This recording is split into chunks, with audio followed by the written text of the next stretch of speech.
ചരിത്ര മുന്നേറ്റം തന്നെയാണ് ഈ ഒരു ക്യാമ്പയിൻ എന്ന് തന്നെ പറയേണ്ടിയിരിക്കുന്നു. കാരണം നമുക്കറിയാം, ഇപ്പോൾ നമ്മളുടെ കാര്യം തന്നെ ഒരു ഉദാഹരണമായി എടുക്കുകയാണെങ്കിൽ, നമ്മളെപ്പോലെ ഈ ജോലിയിൽ ഇങ്ങനെ തിരക്ക് പിടിച്ച് ഓട്ടത്തിനിടയിൽ ആരും തന്നെ കൃത്യമായിട്ടുള്ള ആരോഗ്യ പരിശോധന ഒന്നും തന്നെ നടത്താറില്ല.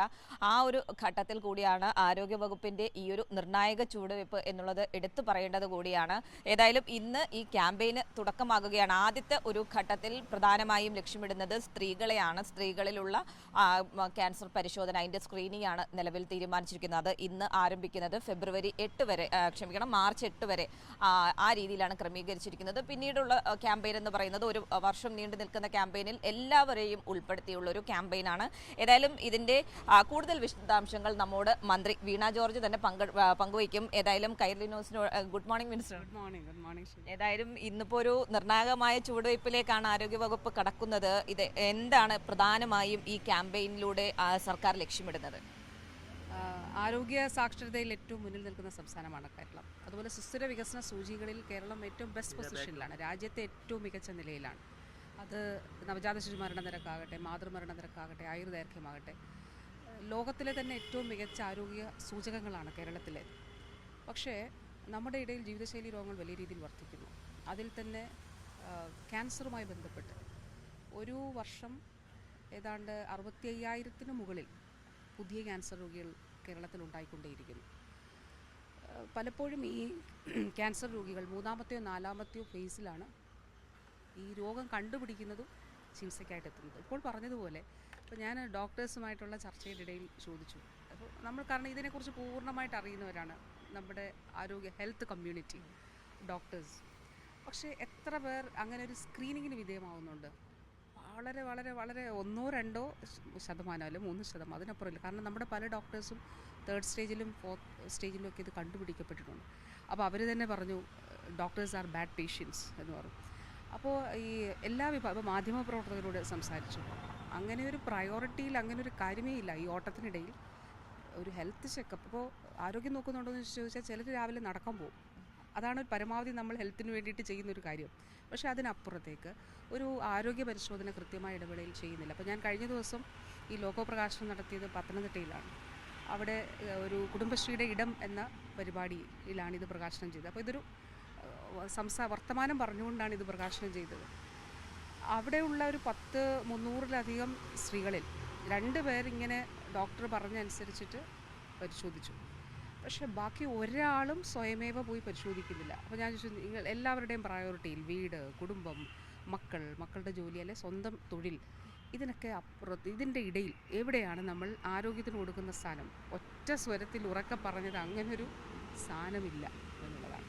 അപ്പോൾ ഇത് വാസ്തവത്തിൽ നമ്മളെ സംബന്ധിച്ചിടത്തോളം ആരോഗ്യ സാക്ഷരത ഞാൻ തുടക്കത്തിൽ പറഞ്ഞതുപോലെ നല്ല നിലയിലുള്ള ഒരു സംസ്ഥാനത്ത് ഈ ക്യാൻസർ ഒരു ഭൂരിപക്ഷ ക്യാൻസറുകളും പൂർണ്ണമായിട്ട് ചികിത്സിച്ച് ഭേദമാക്കാൻ കഴിയുന്നതാണ്. നമ്മൾ ആദ്യ ഫേസിൽ കണ്ടുപിടിച്ചാൽ വളരെ ചെറിയൊരു ചികിത്സ കൊണ്ട് പൂർണ്ണമായിട്ട് ചികിത്സിച്ച് ഭേദമാക്കാൻ കഴിയും. പക്ഷേ 3-ാമത്തെ 4-ാമത്തെ ഫേസ് എത്തുമ്പോഴേക്കും രോഗം സങ്കീർണമാകും, ചികിത്സ സങ്കീർണമാകും. ഇൻഷുറൻസ് പരിരക്ഷയ്ക്ക് പുറത്തുള്ളവരാണെങ്കിൽ വലിയ സാമ്പത്തിക പ്രതിസന്ധി ഉണ്ടാകും. അതുകൊണ്ട് കേരള സർക്കാരിൻ്റെ ലക്ഷ്യം ഈ ക്യാൻസറിനെ പ്രതിരോധിക്കുക എന്നുള്ളതാണ്. അത് നമുക്ക് ചെയ്യാനായിട്ട് കഴിയും. ആദ്യം തന്നെ കണ്ടുപിടിക്കുക, ചികിത്സിക്കുക. ഇനി ഇല്ല എന്നുള്ളത് ഇടയ്ക്കിടയ്ക്ക് നമ്മൾ ഉറപ്പാക്കണം. ഇനി വരാൻ സാധ്യതയുണ്ടോ എന്നുള്ളത് കൂടി പരിശോധിക്കാനായിട്ട് കഴിയും. അതാണ് ഈ പരിശോധനകളിലൂടെ ഇപ്പോൾ ആധുനിക സാങ്കേതിക വിദ്യകളും അതുപോലെ ആധുനിക പരിശോധനകളൊക്കെ വന്നിട്ടുണ്ട്. പിന്നെ നമുക്ക് ഹൈ റിസ്ക് കാറ്റഗറിയുണ്ട്. ഇപ്പോൾ നമ്മൾ ഈ ഒരു ക്യാമ്പയിൻ ആസൂത്രണം ചെയ്തത് 1 വർഷം നീളുന്ന ക്യാമ്പയിനാണ്. അത് ഹെൽത്തി ലൈഫ് എന്നുള്ളതാണ് നമ്മുടെ ആശയം. അപ്പോൾ അതുകൊണ്ടാണ് ഇതൊരു പോസിറ്റീവ് നോട്ടിലാണ്. ആരോഗ്യം ആനന്ദം, അതായത് ആരോഗ്യത്തിലൂടെ ആനന്ദം എന്നുള്ളതാണ്. അപ്പോൾ എല്ലാവരും ഈ ഭയത്തെ അതിജീവിക്കുക എന്നുള്ളത്, ക്യാൻസറിനെ സംബന്ധിച്ച് ഭൂരിപക്ഷ ആളുകളോട് സംസാരിക്കും എന്തുകൊണ്ട് പരിശോധിക്കുന്നില്ല എന്ന് ചോദിച്ചാൽ പേടിയാണ് ഒന്നാമത്തെ കാര്യം. കാരണം ഇനി എങ്ങാണമായെങ്കിൽ എന്ത് ചെയ്യും? അതോടൊപ്പം തന്നെ പിന്നീട് ഉണ്ടാകുന്ന വ്യക്തിപരവും കുടുംബപരവും തൊഴിൽപരവും ഒക്കെ ആയിട്ടുള്ള ചിലപ്പോൾ സാമ്പത്തികവുമായിട്ടുള്ള കാര്യങ്ങൾ, ഇതെല്ലാം കൂടെ കൂട്ടി ചേർക്കുമ്പോൾ അത് വേണ്ട എന്ന് പറയും. അപ്പോൾ നമ്മുടെ ഇപ്പോൾ സെക്രട്ടേറിയറ്റിൽ ഏറ്റവും അധികം 70% സ്ത്രീകളാണ്. വളരെ ശാക്തീകരിക്കപ്പെട്ട സ്ത്രീകളാണ്. അതായത് ഫിനാൻഷ്യലി സാമ്പത്തികമായിട്ട് ശാക്തീകരിക്കപ്പെട്ട തൊഴിൽ ചെയ്യുന്ന എല്ലാ സ്ത്രീകളെ സംബന്ധിച്ചിടത്തോളം, സെക്രട്ടേറിയറ്റ് എന്നുള്ളതല്ല എല്ലായിടത്തും. പക്ഷേ ഞാൻ അതൊരു കമ്മ്യൂണിറ്റി ആയിട്ട് എടുത്താൽ അവിടെ ഈ രീതിയിൽ ക്യാൻസർ പരിശോധനയ്ക്ക് വിധേയരായിട്ടുള്ളവർ എത്ര പേരുണ്ടെന്ന് ചോദിച്ചാൽ ഈ ഒരു ഭയം കാരണം ബഹുഭൂരിപക്ഷം ആളുകളും ഒരു 98% ആളുകളും പരിശോധിക്കുന്നില്ല. അപ്പോൾ നമുക്കിത് മറികടക്കണമെന്നുള്ളത്, നമുക്കൊരു ബിഹേവിയറൽ ചേഞ്ചാണ് ആവശ്യം. അപ്പോൾ ആ ബിഹേവിയറൽ ചേഞ്ചിലേക്ക് ആളുകളെ എത്തിക്കുന്നതിന് വേണ്ടിയിട്ടുള്ളൊരു വലിയ ക്യാമ്പയിനാണ്, 1 വർഷം നീണ്ടു നിൽക്കുന്ന പ്രവർത്തനമാണ്. അതിൽ ആദ്യത്തെ മാസം സമർപ്പിച്ചിരിക്കുന്നത് സ്ത്രീകൾക്ക് വേണ്ടിയിട്ടാണ്. ഈ എല്ലാ വിഭാഗങ്ങളെ നോക്കിയാൽ ഇതിൽ തന്നെ പരിശോധനയ്ക്ക് ഒരു പടി പിന്നിൽ നിൽക്കുന്ന വിഭാഗം സ്ത്രീകളാണ്.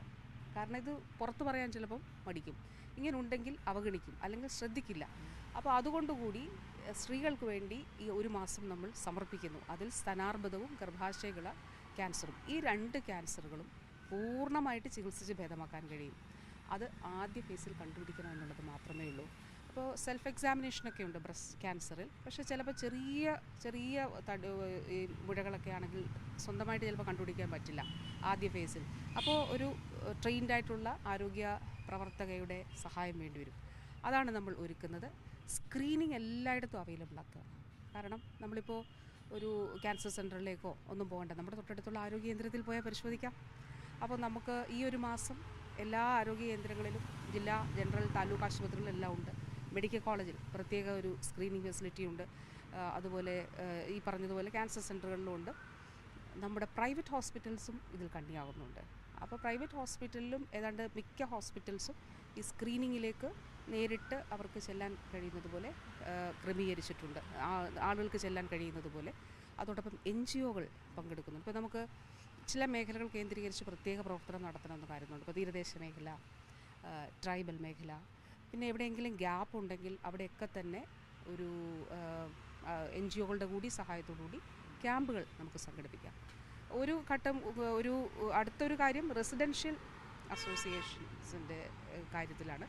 ഒരു നിശ്ചിത ശതമാനം, അതിപ്പം അനൗൺസ് ചെയ്യും, നിശ്ചിത എണ്ണം വീടുകൾക്ക് മുകളിലുള്ള അസോസിയേഷനുകളിൽ വേണമെങ്കിൽ നമുക്ക് അവിടെ ഒരു സ്ക്രീനിങ് ഫെസിലിറ്റി ഒരുക്കാൻ പറ്റും.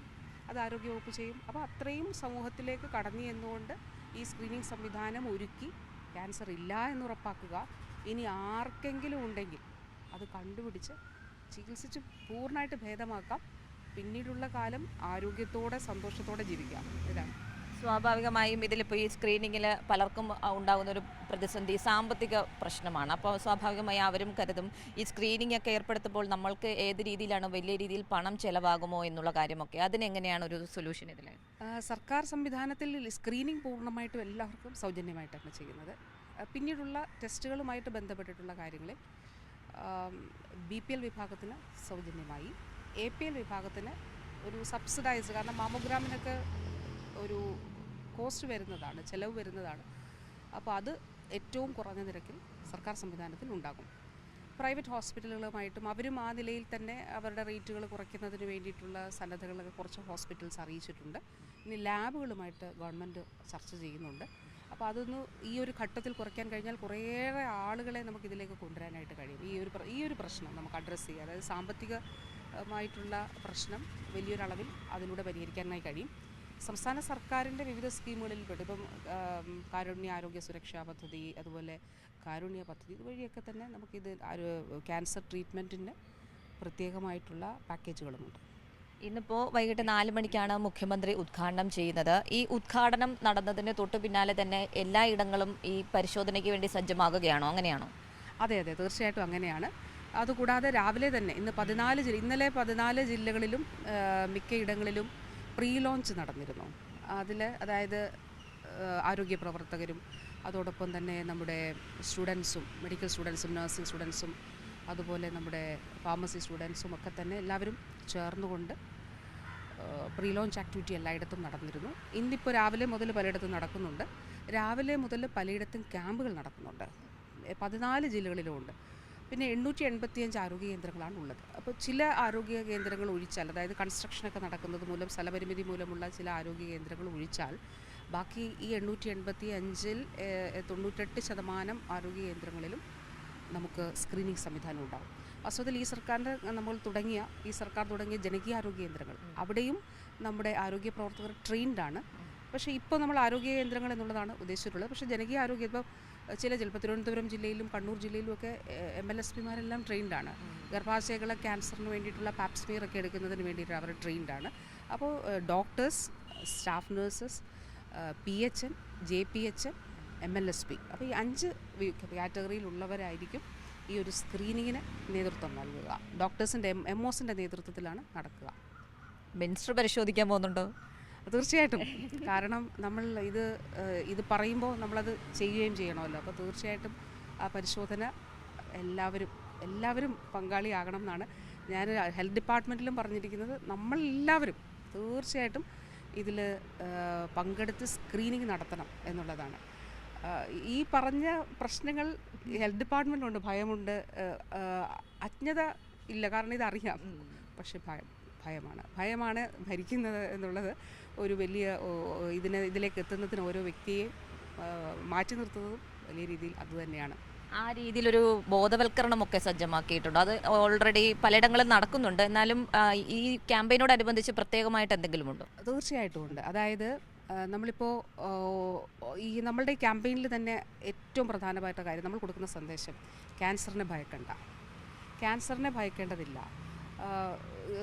ശരീരത്തിൽ ക്യാൻസർ ഇല്ല എന്ന് ഉറപ്പാക്കുക. ഇനി ഉണ്ടെങ്കിൽ ചികിത്സിച്ച് ഭേദമാക്കാനായിട്ട് കഴിയും. അപ്പോൾ ഇതിനോടനുബന്ധിച്ച് ഒട്ടേറെ വിഭാഗങ്ങളുമായിട്ട് ചർച്ച നടത്തി, ഔദ്യോഗിക ചർച്ചകൾ നടത്തിയിരുന്നു, വനിതാ സംഘടനകളുമായി ചർച്ച നടത്തി. അതൊരു വലിയ കൂട്ടായ്മയാണ്. കാരണം എല്ലാവരും അതിൽ പങ്കെടുത്തു.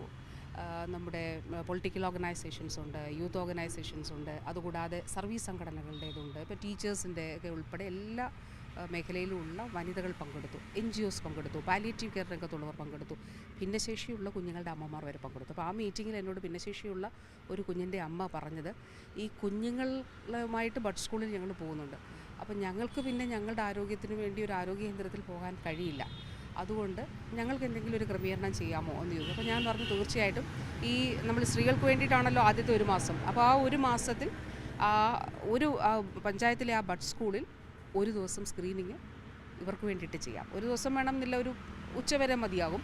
അത് ഈ അമ്മമാർക്ക് വേണ്ടി ചെയ്യാം. അപ്പോൾ അങ്ങനെ സമൂഹത്തിലേക്ക് പരമാവധി കടന്നു ചെല്ലുന്നതിന് ശ്രമിക്കുന്നുണ്ട്. ഈ കൂട്ടായ്മ ഇപ്പോൾ നമുക്കതൊരു വാട്സപ്പ് കൂട്ടായ്മയുണ്ട്. അതിൽ ഇപ്പോൾ 14 ജില്ലകളിലും ഈ സംഘടനകളുടെ എല്ലാ നേതൃത്വത്തിൽ ആളുകൾ പങ്കെടുക്കുന്നുണ്ട്. പിന്നെ ഈ ഓരോ സംഘടനയിലെയും മുഴുവൻ ആളുകളും സ്ക്രീൻഡ് ആകുന്നു എന്നുള്ളത് ഉറപ്പാക്കുന്നുണ്ട്. ഓരോ സംഘടനയിലും നോഡൽ ഓഫീസറുണ്ട്. ആരോഗ്യവകുപ്പുമായിട്ട് ആശയവിനിമയം നടത്തിക്കൊണ്ട്, വനിതാ ശിശു വികസന വകുപ്പുമായിട്ടും കൂടി ആശയവിനിമയം നടത്തിക്കൊണ്ട് അവർക്ക് ഏതെങ്കിലും തരത്തിലുള്ള ട്രെയിനിങ് വേണമെങ്കിൽ അത് നടത്തുന്നുണ്ട്. ഇപ്പോൾ നമ്മൾ സെക്രട്ടേറിയറ്റിലും ഒക്കെ തന്നെ ഇതിനുവേണ്ടി പ്രത്യേകമായിട്ടുള്ള ഒരു അവയർനെസ് ക്ലാസ് അറേഞ്ച് ചെയ്തിട്ടുണ്ട്. അതിനുശേഷമാണ് നമ്മൾ പിറ്റേ ദിവസം അല്ലെങ്കിൽ തൊട്ടടുത്ത ദിവസം സ്ക്രീനിങ് ക്രമീകരിക്കുന്നത്. അപ്പോൾ ആ നിലയിലാണ് അവയർനെസ്സാണ് ഏറ്റവും പ്രധാനപ്പെട്ട കാര്യം. പിന്നെ നമ്മൾ ഈ സാക്ഷരതാ ക്യാമ്പയിനൊക്കെ ചെയ്തതുപോലെ നമ്മൾ സ്ക്രീൻ ചെയ്യുക. പുറത്തൊരാളെന്ന് വെച്ചാൽ ഇപ്പോൾ നമ്മുടെ സംഘടനയിലോ നമ്മുടെ ഓഫീസിലോ ഒക്കെ ഉള്ളവരെല്ലാവരും പങ്കെടുക്കും എന്ന കാരണം നമ്മൾ ആ രീതിയിൽ ആശയവിനിമയം നടത്തുന്നല്ലോ. ഇതിലൊന്നും പെടാത്ത പുറത്തുള്ള ഒരാളെ കൂടി കൊണ്ടുവരിക. അപ്പോൾ അത് നമ്മൾ ഇതിനു മുമ്പ് ചെയ്തിട്ടുള്ളത് സാക്ഷരതാ ക്യാമ്പയിനിലാണ്. അപ്പോൾ ആ നിലയിൽ ഈ ഒരു മാസം നമ്മൾ പറയുന്നത് സ്ത്രീകൾക്കായി എന്നുള്ളത് കൂടിയാണ്. ഈ ഒരു ആശയവിനിമയം ഉണ്ടല്ലോ, ഒരു കോൺഫിഡൻസ് കൊടുക്കുകയാണ്. ഈ മൂന്നാമത്തെ ഫേസിലും 4ാമത്തെ ഫേസിലും കണ്ടെത്തിയാലും ചികിത്സിക്കണ്ടേ? അപ്പോൾ കൂടുതൽ ഗുരുതരമാകും, അപ്പോൾ ഈ കുറച്ചുകൂടി സങ്കീർണമാകും. എന്തിനാണ് ആ ഒരു അവസ്ഥയിലേക്ക് പോകുന്നത്? അതുകൊണ്ട് ഇപ്പോൾ അത് കണ്ടെത്തിയാൽ ചികിത്സിക്കാൻ കഴിയും. ഇല്ലെങ്കിൽ അതിനനുസരിച്ച് നമുക്ക് മുന്നോട്ട് പോകും. ഹെൽത്തി ലൈഫ് മെയിൻറ്റെയിൻ ചെയ്യാനായിട്ട് നമ്മൾ ശ്രമിക്കും. വരാൻ സാധ്യതയുണ്ടെങ്കിൽ അതിനനുസരിച്ചിട്ടുള്ള മാറ്റങ്ങൾ കൂടി നമുക്ക് ഒരു മുൻകരുതലെടുക്കാമല്ലോ. ഇപ്പോൾ ഹൈ റിസ്ക് വിഭാഗത്തിൽ, ബ്രസ്റ്റ് ക്യാൻസറുമായി ബന്ധപ്പെട്ട ഹൈ റിസ്ക് വിഭാഗത്തിലുള്ളവർ, വളരെ ഒബീസായിട്ടുള്ള, വളരെ വണ്ണമുള്ള ആളുകൾ, അതോടൊപ്പം തന്നെ രക്തബന്ധത്തിലുള്ള സ്ത്രീകൾ, അതായത് അമ്മ, സഹോദരി, അങ്ങനെയൊക്കെയുള്ളവർക്ക് ബ്രസ്റ്റ് ക്യാൻസർ വന്നിട്ടുള്ളവർ, പിന്നീട് കുഞ്ഞുങ്ങൾ ജനിക്കാൻ ഒരുപാട് താമസിച്ചിട്ടുള്ള അമ്മമാർ. അപ്പോൾ അങ്ങനെയൊക്കെയുള്ള കേസുകളിൽ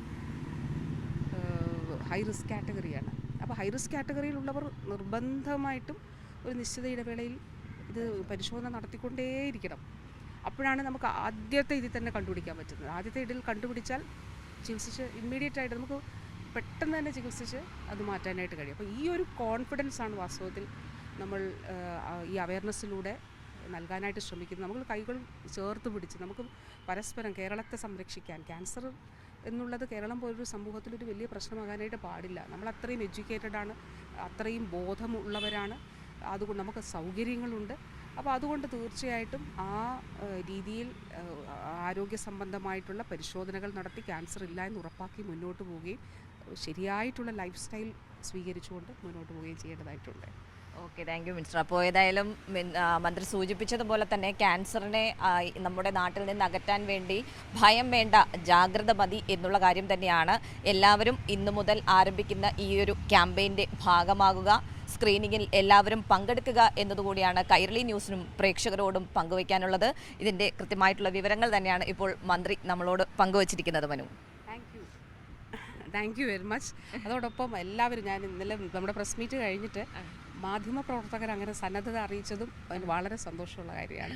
അപ്പോൾ താങ്ക് യു. അതിന് നമുക്ക് പ്രത്യേകം ക്രമീകരണം ചെയ്യാം. Okay, thank you.